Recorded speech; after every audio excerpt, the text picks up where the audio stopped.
ನಮ್ಮ ಜನರು ಯಾರಾದರೂ ಮನೆ ಸಾಲ ತಗೋಬೇಕು, ವಾಹನ ಸಾಲ ತಗೋಬೇಕು ಅಂತ ಯಾವುದಾದ್ರೂ ಒಂದು ಬ್ಯಾಂಕಿಗೆ ಹೋಗಿ ವಿಚಾರಿಸಿದಾಗ ಅವ್ರು ಕೇಳೋ ಮೊದಲನೇ ಪ್ರಶ್ನೆ ನಿಮ್ಮ ಸಿಬಿಲ್ ಸ್ಕೋರ್ ಎಷ್ಟಿದೆ ಅಂತ.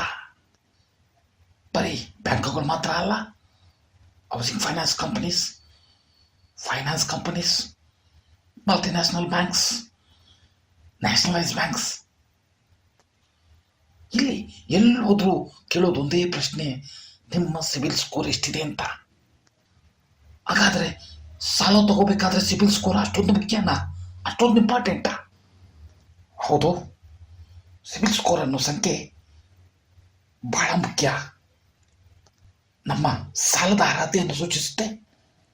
ಸಾಲ ತೆಗೆದುಕೊಂಡು ಮರುಪಾವತಿ ಮಾಡಿದ ಇತಿಹಾಸ, ಇದು ಆರ್ಥಿಕ ಜೀವನದಲ್ಲಿ ಅತಿ ಮುಖ್ಯ ನಿರ್ಣಾಯಕ ಪಾತ್ರವನ್ನು ವಹಿಸುತ್ತೆ.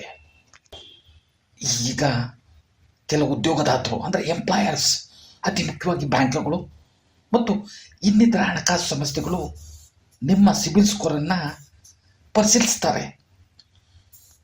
ಹಣಕಾಸಿನ ಶಿಸ್ತಿದ್ದವರಿಗೆ ಮಾತ್ರ ಉದ್ಯೋಗ ನೀಡ್ತಾರೆ. ಹೌದು, ಸಿಬಿಲ್ ಸ್ಕೋರ್ ಇಷ್ಟ ಮುಖ್ಯ ಆದಮೇಲೆ ಉತ್ತಮ ಅಂಕಗಳಿದ್ದವ್ರಿಗೆಲ್ಲ ಸಾಲ ಸಿಗುತ್ತಾ? ಅದು ಮಾತ್ರ ಖಾತ್ರಿ ಇಲ್ಲ.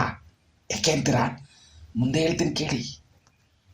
ಶ್ರೀಮತಿ ಶಾರಿಕಾ ಶೆಟ್ಟಿ ಇವರು ಮುಂಬೈನಲ್ಲಿರುವಂಥ ಪ್ರತಿಷ್ಠಿತ ಕಂಪನಿಗೆ CEO ಆಗಿರ್ತಾರೆ ಮತ್ತು ಆ ಕಂಪನಿಯ ಸಹ ಆಗಿರ್ತಾರೆ. ಇವರು ಸಾಲ ಪಡಿಬೇಕಂತ ಬ್ಯಾಂಕಿಗೆ ಅರ್ಜಿ ಸಲ್ಲಿಸ್ತಾರೆ. ಇವರ ಸಿಬಿಲ್ ಸ್ಕೋರ್ ಬಹಳ ಉತ್ತಮವಾಗಿರುತ್ತೆ. ಈಗಾಗಲೇ ಪಡೆದಿರುವಂಥ ಸಾಲಗಳ ಮರುಪಾವತಿ ಉತ್ತಮವಾಗಿರುತ್ತೆ.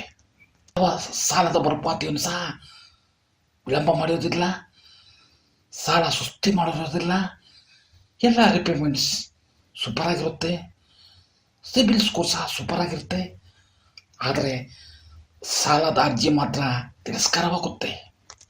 ಯಾಕೆಂದರೆ ಬ್ಯಾಂಕಿಗೆ ಸಿಬಿಲ್ ಸ್ಕೋರ್ಗಿಂತ ಸಾಲ ಮತ್ತು ಆದಾಯದ ಅನುಪಾತವು ಅಷ್ಟೇ ಮುಖ್ಯ. ಅಂದರೆ ಡೆಬಿಟ್ ಟು ಇನ್ಕಮ್ ರೇಷಿಯೋ ಭಾಳ ಮುಖ್ಯ. ಸಿಬಿಲ್ ಸ್ಕೋರ್ 750 ಅಂಕಕ್ಕಿಂತ ಮತ್ತು ಅದಕ್ಕಿಂತಲೂ ಹೆಚ್ಚಾಗಿದ್ದರೂ ಸಹ ಈಗಾಗಲೇ 50-60% ಸಾಲ ಮರುಪಾವತಿಗೆ ಹೋಗ್ತಿದ್ರೆ ಬ್ಯಾಂಕುಗಳು, ಹಣಕಾಸು ಸಂಸ್ಥೆಗಳು ನಿಮ್ಮ ಸಾಲ ತೀರಿಸುವ ಸಾಮರ್ಥ್ಯವನ್ನು ಕಡಿಮೆ ಎಂದು ಪರಿಗಣಿಸ್ತವೆ. ಉದಾಹರಣೆಗೆ, ಒಬ್ಬ ಉದ್ಯೋಗಿ ಉತ್ತಮ ಅಂಕ ಹೊಂದಿದ್ರು ಈಗಾಗಲೇ ಮನೆ ಸಾಲ, ವಾಹನ ಸಾಲ ಅಂತ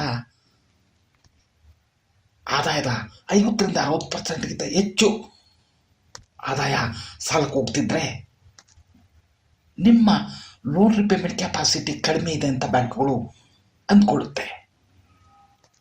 ಸಾಲ ನೀಡುವ ಸಂಸ್ಥೆಗಳು ನಿಮ್ಮ ಸ್ಥಿರ ಆದಾಯವನ್ನು ನೋಡ್ತಾರೆ. ಪ್ರಸಿದ್ಧ ಕಂಪನಿ ಉದ್ಯೋಗಿಗಳು, ದೀರ್ಘಾವಧಿ ಉದ್ಯೋಗ ಹೊಂದಿರುವವರನ್ನ ಬ್ಯಾಂಕು ಹೆಚ್ಚು ನಂಬುತ್ತದೆ. ಬ್ಯಾಂಕುಗಳು ನಿಮ್ಮ ಸಿಬಿಲ್ ಸ್ಕೋರ್ನ ಮೇಲೆ ಅಷ್ಟೇ ಅಲ್ಲ, ನಿಮ್ಮ ಖರ್ಚಿನ ಮಾದರಿಗಳ ಮೇಲೂ ಸಹ ಕಂಡಿಟ್ಟಿರುತ್ತೆ. ಕ್ರೆಡಿಟ್ ಕಾರ್ಡ್ಗಳನ್ನು ಮಿತಿಗಿಂತ ಹೆಚ್ಚಾಗಿ ಬಳಸುವುದು ಅಥವಾ ಕನಿಷ್ಠ ಮೊತ್ತವನ್ನು ಮಾತ್ರ ಪಾವತಿಸುವುದು, ಅತಿಯಾದ ಕ್ರೆಡಿಟ್ ಕಾರ್ಡ್ ಬಳಕೆ, ಅವಶ್ಯಕತೆ ಇಲ್ಲದ ಖರ್ಚುಗಳು, ಇವೆಲ್ಲವೂ ನಿಮ್ಮ ಆರ್ಥಿಕ ಒತ್ತಡವನ್ನು ಸೂಚಿಸುತ್ತೆ.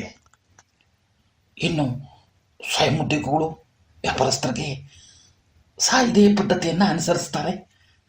ಆದರೆ ಇವರಿಗೆ ಪರಿಶೀಲನೆಗಳು ಹೆಚ್ಚು.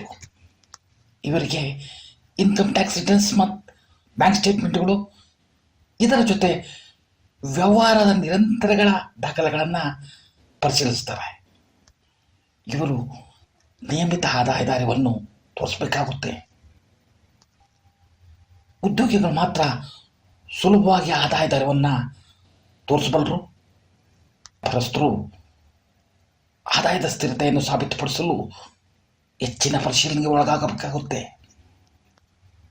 ಮತ್ತೊಂದು ಕಡೆ ಕೆಲವು ಪ್ರಶ್ನೆ ಏನಪ್ಪ ಅಂದರೆ, ಕಡಿಮೆ ಸಿಬಿಲ್ ಸ್ಕೋರ್ ಇದ್ದರೂ ಸಹ ಸಾಲ ಸಿಗ್ಬೋದಾ ಅಂತ ನಾನು ಕೇಳೋದಾದರೆ, ಹೌದು ಸಿಗ್ಬೋದು ಅಂತೀನಿ.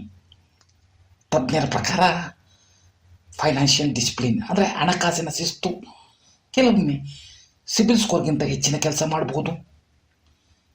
ಹೆಚ್ಚಿನ ಉಳಿತಾಯ, ಕಡಿಮೆ ಸಾಲ, ಅಥವಾ ನೀವು ಎಲ್ಲೂ ಸಾಲ ಪಡೆಯದಿದ್ದರೆ ಬ್ಯಾಂಕ್ನೊಂದಿಗೆ ದೀರ್ಘಕಾಲದ ಸಂಬಂಧ ಹೊಂದಿದ್ರೆ, ಕಾಲಕ್ಕೆ ಆದಾಯದ ಅನುಪಾತ ಹೆಚ್ಚಿದ್ರೆ, ಆದಾಯದ ಅರಿವು ಮತ್ತು ಆದಾಯದ ಸ್ಥಿರತೆ ಇದ್ದರೆ ಖಂಡಿತ ನಿಮ್ಮ ಸಾಲ ಮಂಜೂರಾಗುತ್ತೆ. ಇದಾಗಿ ಒಂದೇ ಒಂದು ಮಾತು ಹೇಳಲಿಕ್ಕೆ ಇಷ್ಟಪಡ್ತೀನಿ. ಫೈನಾನ್ಷಿಯಲ್ ಡಿಸಿಪ್ಲಿನ್ ಕೆಲವೊಮ್ಮೆ ಸಿಬಿಲ್ ಸ್ಕೋರ್ಗಿಂತ ಹೆಚ್ಚು ಕೆಲಸ ಮಾಡುತ್ತೆ.